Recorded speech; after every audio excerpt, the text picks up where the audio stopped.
East B-League rolls along as Ateneo took the opening set, and Arellano needs to tighten its grip on the game. And look at the smile of Eliza Valdez, and look at this, we already have. Ganyan din na smile ni Barry Pasco eh. Oo nga, dahil walang stats na lumabas eh. We have May Tajima coming in just as she's nagipag-chismisan pa kayo. Timon, Tireko, nagchichismisan pa sila naging balse. Ano kaya pinag-uusapan ng mag-ate ron? Hindi mo pwedeng mag-classmate to sa klase mo, no? Hindi mo pwedeng magsama-samahin. Diyos ko, sakit sa ulo niya. In the meantime, let's go. Anong nangyari sa Arellano ng first set, Mose?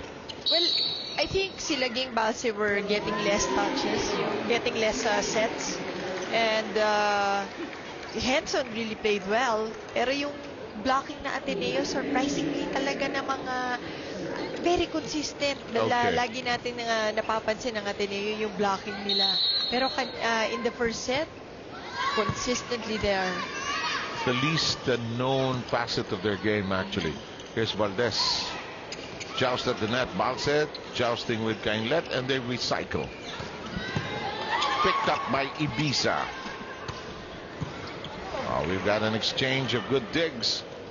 Nice soft stuff. Picked up now. We go with Henson. Magkagulo na kayong lahat dyan.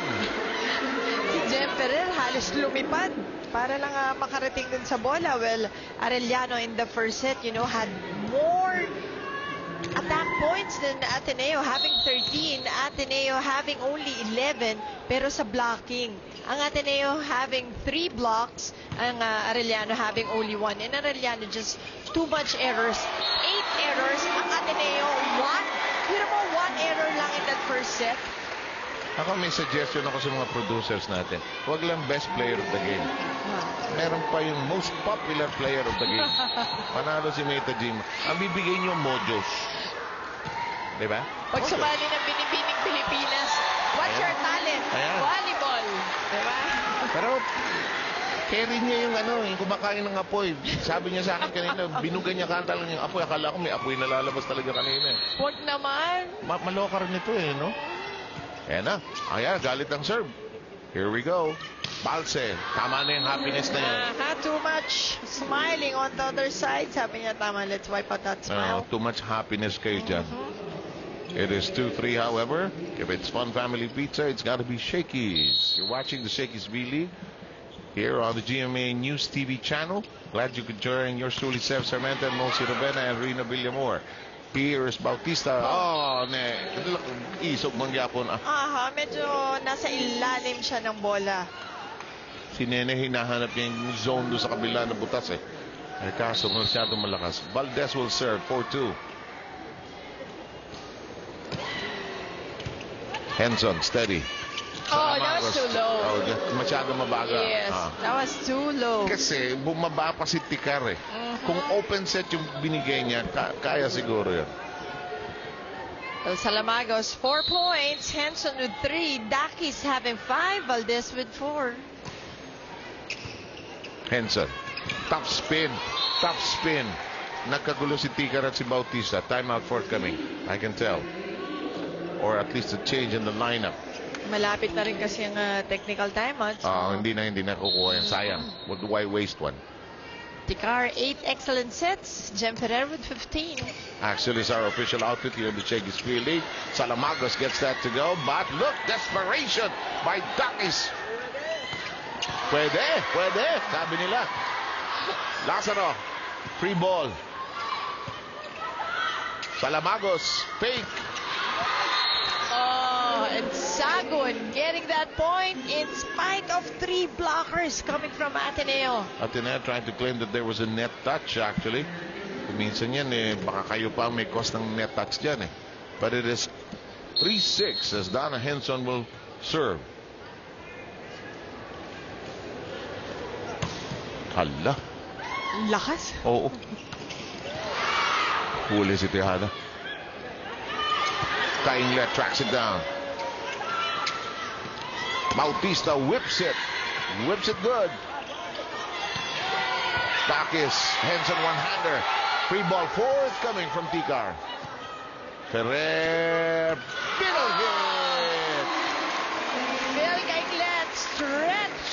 that combination play gets that point. Watch it once more. If we can. Noon nakita mo panurin niyo si Phil kung paano siya nag-stretch para abutin yung bola yun. Parang out of reach, no? Overextended and a bit. Here's Kainglet serve.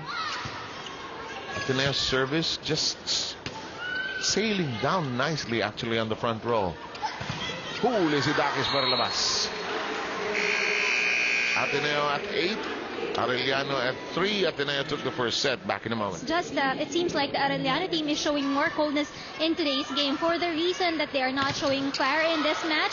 They are not showing emotions. They're not playing from the heart, and they're not playing as a team here. Now, what they needed to bring on this second set are the words courage, passion, and purpose. Now, 4 things they need to improve on: their service receive. They need to learn to adjust, improve on their timing, and to create points for the team, considering that most of their points came from the errors of Ateneo. Back to you guys. Thanks a lot, Reyna Villamor.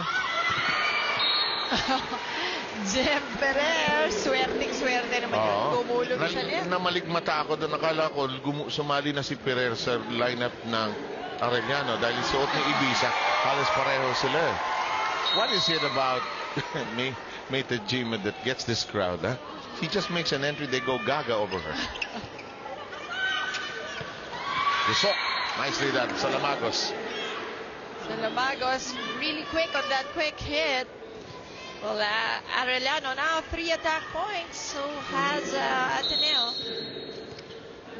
9-5 is the count. Mikasa is the official ball of the Shakey's V-League.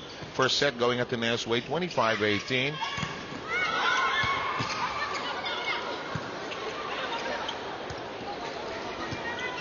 Henson just tapped over. They're playing patty cake at the net. And Jeffrey trying to play the crowd by giving it to May Tajima. And I know Jem, she'll give Tajima something to hit here, so that the crowd will go bananas. Kainglet 2 attack points. Bautista with 3. Dakis, Ibiza, Tikar, Nene, Bautista. Nice dive by Rachel. Magtagol Eliza with that smile from ear to ear. Medyo tight. Tama si Reyna, no? Tight yung laro masyado ng Arellano. I think they're not playing loose. They're not getting their offensive rhythm going. They can't pick their spots actually. Talo sa postuhan ng bola eh. Nice. Tikar, smart move. Might as well do that. Kanina pa siya ginaganon ni Jem eh. Correct. So, yan. Baka naman ma-motivate si Tikar at lumakas sa loob. Kaya niya rin naman gawin yun. Naman. As we discussed them at the top of this coverage, 6-11 is the tally here in the second set. 25-18 was our count in the first set. Ferrer, hello, Miss Tikar.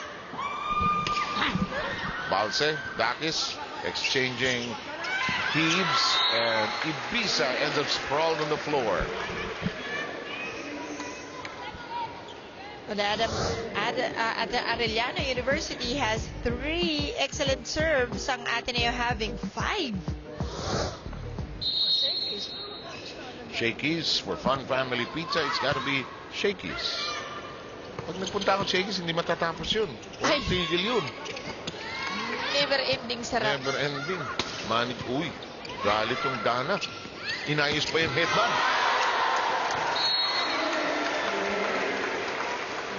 Liza Valdez.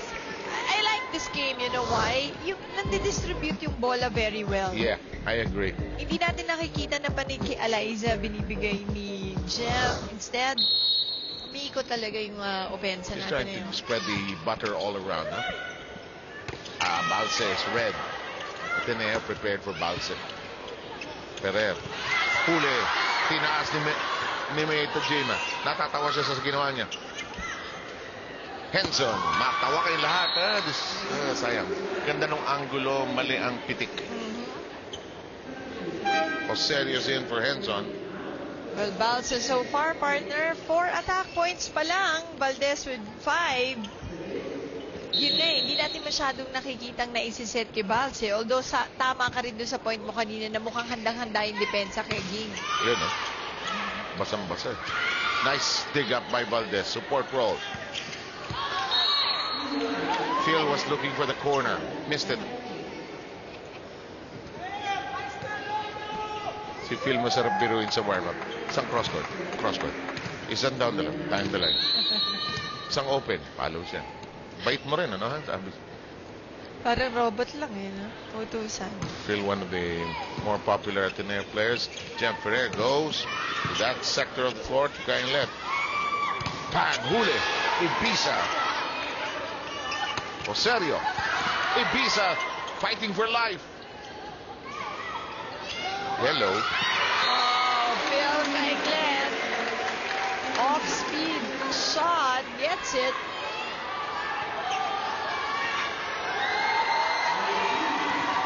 Ayan na.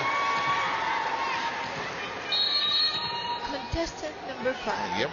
Kumakain po ng apo yan. Ayan tuloy. Kayo kasi. I want to see Roger Gorev's reaction. Yep. No Deadma. reaction. Deadma. Ikaw kasi. Walang tawanan during the game. 8:15. Miss hit. A point is a point. And Marge just said, I.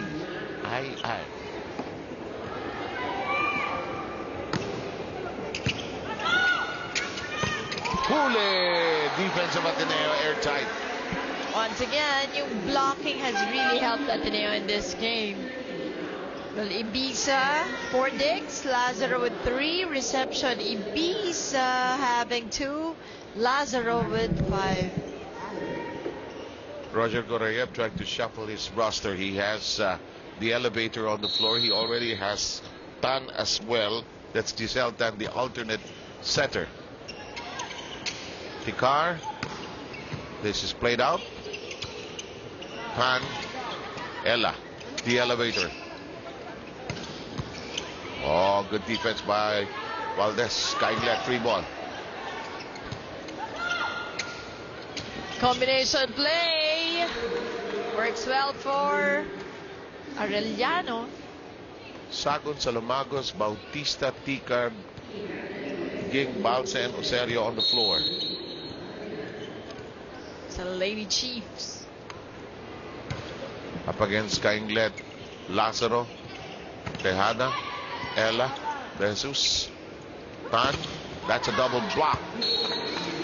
But it is out. Nene Bautista playing it smart, using the blockers to get that point. Arellano trying to inch into this 7-point lead of the Lady Eagles.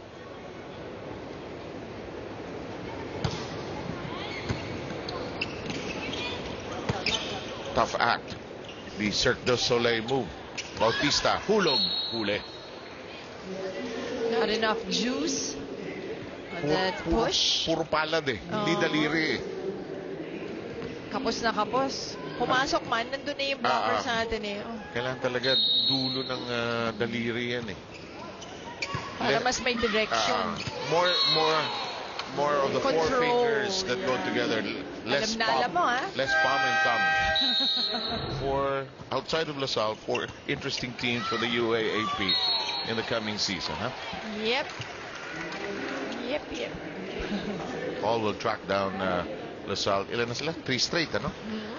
In the meantime, 2010, Phil Kainglet. Of course, she won't be there anymore for the collegiate leagues. Oh, maraming mamimiss ang Ateneo. That's why yung fans sa Manila all come here and still see them play together. And in the future, we're going to see some very interesting combinations. If they guest player in other schools as well. Abdul comes in for the first time. Salamagos darts out. 2011.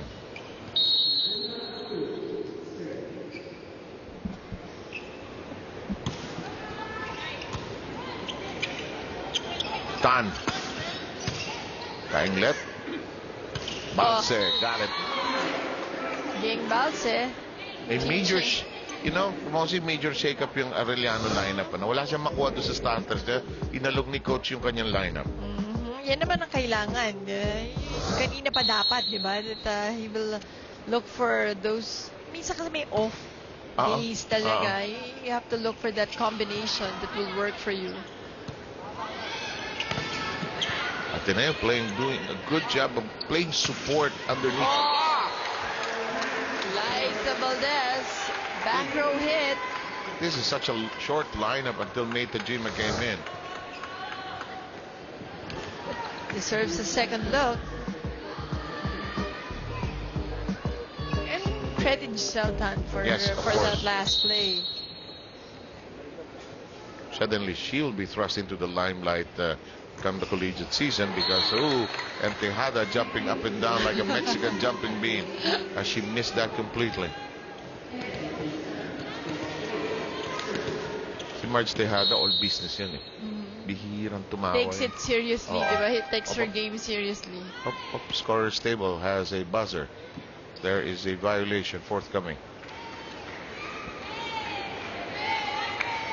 Yep.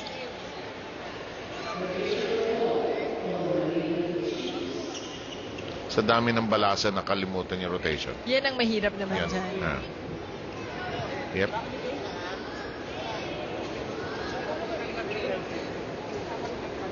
They're clarifying this. This is one of the nuances. It's almost like the offside rule in football.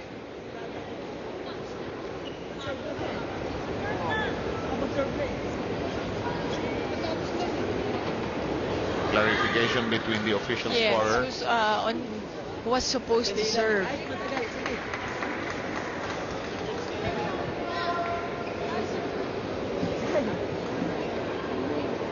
Scorer's mistake. And they'll dead ball this. They will replay the point. They will replay the point. Natawa na lang si Coach Roger. Kung against him yan, kanina pa marami sinabi yun.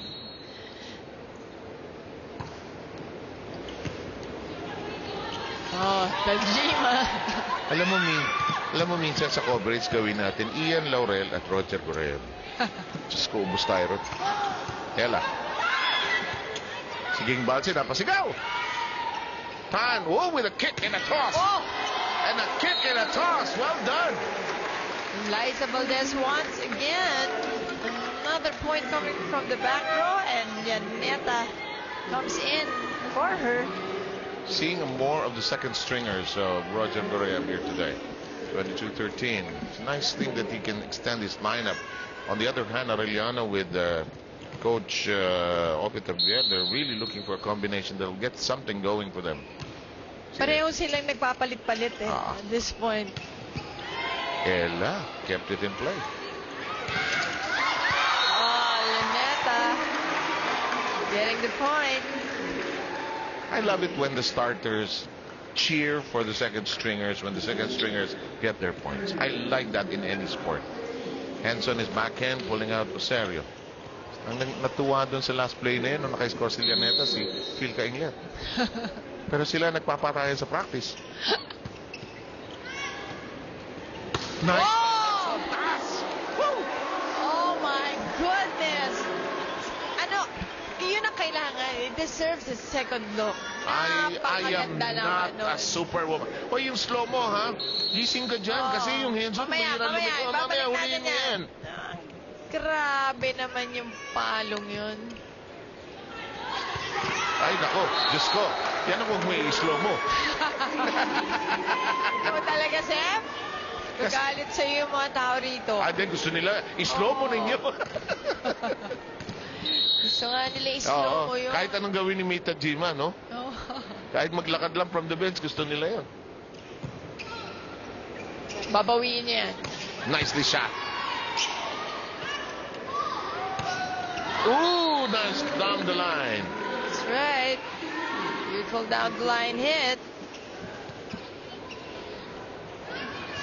What Arellano needs is just a cluster of 3 to 4 points. Not 1, not 2. It has to be 3 to 4. But they're not doing it defensively. They need more from Henson, Balse, and Bautista. See? Right away, Tajima getting the point off the block and that quick hit. The nice thing about Mita Tajima is that he, as if nothing happened. Parang part of her daily routine. What's the big deal? Ooh! Henson doing a good job. 24-17. Salamagos is back in.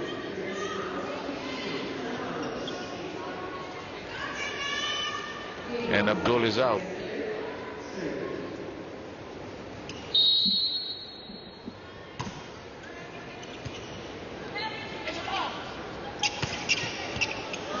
That's out of reach, but playable.